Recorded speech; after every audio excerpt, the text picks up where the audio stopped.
प्यारे दर्शकों नमस्कार। आइए नजर डालते हैं हमारे प्यारे राज्य हरियाणा की तमाम बड़ी खबरों पर। वीडियो शुरू करने से पहले कमेंट बॉक्स में जय हिंद लिखकर हमें सपोर्ट करें। तो चलिए शुरू करते हैं। अब निजी कोचिंग संस्थानों का रजिस्ट्रेशन सहित करोड़ों के वाटर सिक्योर प्रोग्राम को मंजूरी। हरियाणा कैबिनेट बैठक में सीएम सैनी का बड़ा फैसला। मुख्यमंत्री नायब सिंह सैनी की अध्यक्षता में वीरवार को हुई हरियाणा मंत्रिमंडल की बैठक में कई अहम फैसलों को मंजूरी दी गई। बैठक में हरियाणा विधानसभा का मानसून सत्र 27 अगस्त 2026 से शुरू करने पर सहमति बनी। इसके अलावा विश्व बैंक के सहयोग से 5,714.80 करोड़ रुपए के अनुमानित लागत वाले वाटर सिक्योर हरियाणा प्रोग्राम को मंजूरी दी गई। सिर्फ 10% दिव्यांगता प्रमाण पत्र से नहीं मिलेगा और बढ़ेगा मुआवजा। पंजाब हरियाणा हाईकोर्ट ने साफ किया नियम। पंजाब एवं हरियाणा हाईकोर्ट ने मोटर दुर्घटना मुआवजा मामले में महत्वपूर्ण फैसला सुनाते हुए स्पष्ट किया है कि केवल 10% शारीरिक दिव्यांगता का प्रमाण पत्र भविष्य की कमाई में नुकसान के मुआवजे का आधार नहीं बन सकता। इसके लिए ये साबित करना जरूरी है कि दिव्यांगता अस्थायी है और उससे व्यक्ति की काम करने तथा भविष्य में कमाई करने की क्षमता प्रभावित हुई है।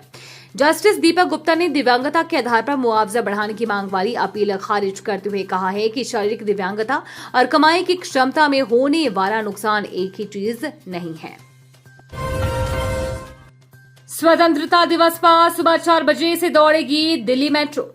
स्वतंत्रता दिवस समारोह के मद्देनजर दिल्ली मेट्रो रेल कॉरपोरेशन ने 15 अगस्त शनिवार को यात्रियों की सुविधा के लिए विशेष व्यवस्था की है। इस दिन डीएमआरसी के सभी टर्मिनल स्टेशनों से मेट्रो सेवाएं सुबह 4 बजे शुरू होंगी ताकि लाल किला समारोह में शामिल होने वाले विशिष्ट अतिथियों, आमंत्रित मेहमानों और आम यात्रियों को आवागमन में परेशानी न हो। डीएमआरसी के अनुसार सुबह 4 बजे से नियमित समय सारणी लागू होने तक सभी मेट्रो लाइनों पर ट्रेनें 30 मिनट के अंतराल पर संचालित होंगी। जर्जर स्कूलों पर मानवाधिकार आयोग सख्त। प्रदेश भर में राजकीय स्कूलों की सुरक्षा जांच के निर्देश। शिक्षा विभाग से तलब की रिपोर्ट। हरियाणा मानवाधिकार आयोग ने जर्जर स्कूलों पर कड़ा संज्ञान लेते हुए प्रदेश भर में राजकीय स्कूलों की सुरक्षा जांच के निर्देश दिए हैं। आयोग ने शिक्षा विभाग से स्कूलों में सुरक्षा उपायों की रिपोर्ट तलब की है। आगामी सुनवाई 1 अक्टूबर को होगी।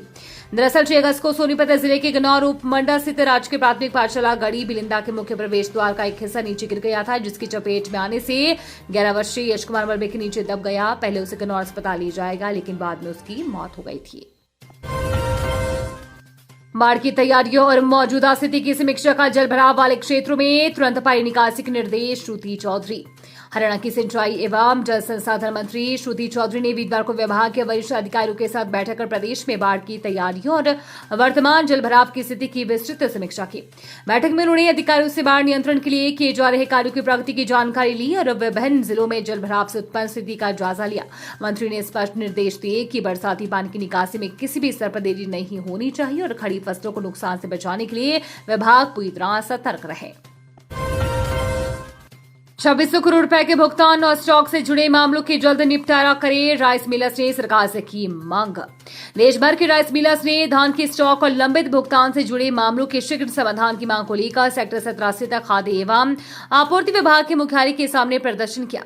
हरियाणा राइस मिलर्स एसोसिएशन के पदाधिकारियों ने विभागीय अधिकारियों के समक्ष अपनी जन समस्याएं रखी और करीब 2600 करोड़ रुपए की लंबित राशि के भुगतान और धान स्टॉक से संबंधित मामलों का जल्द निपटारा करने की मांग की।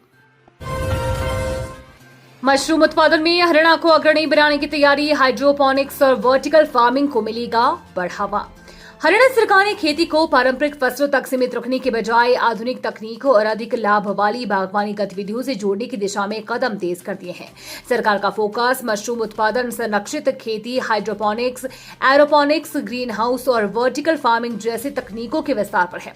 चालू वित्त वर्ष में करीब 1000 एकड़ क्षेत्र को स्मार्ट बागवानी तकनीकों के दायरे में लाने का लक्ष्य रखा गया है। गन्नौर पुलिस किया नशा तस्करों के खिलाफ बड़ी कार्रवाई। भारी मात्रा में हेरोइन और हथियारों के साथ 2 दबोचे। सीआईए गन्नौर टीम को नशा तस्करों के खिलाफ बड़ी सफलता हाथ लगी है। गश्त के दौरान पुलिस ने 2 आरोपियों को गिरफ्तार किया है, जिनके कब्जे से भारी मात्रा में हेरोइन, चरस, 2 अवैध हथियार और 7 जिंदा कारतूस बरामद किए गए हैं। दोनों आरोपी पहले भी आपराधिक मामलों में शामिल रह चुके हैं। फिलहाल पुलिस ने कोर्ट से 4 दिन का रिमांड लेकर पूछताछ शुरू कर दी है। एटीएम में फंसा कार्ड और खाली हो गया खाता। अंबाला में पुलिस जवान से 1,04,000 की ठगी। ठगों ने खेला फर्जी हेल्पलाइन नंबर का खेल। बलदेव नगर फ्लाईओवर के नीचे कैनरा बैंक के एटीएम में कार्ड फंसने के बाद हरियाणा पुलिस के एक जवान के खाते से 1,04,000 रुपए निकाल लिए गए।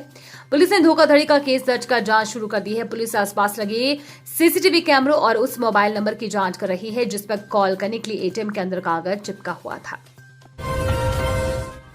विदेश भेजने के नाम पर लगाया 20,70,000 का चूना। कुरुक्षेत्र के 2 युवकों को 7 देशों में घुमाया, मामला दर्ज।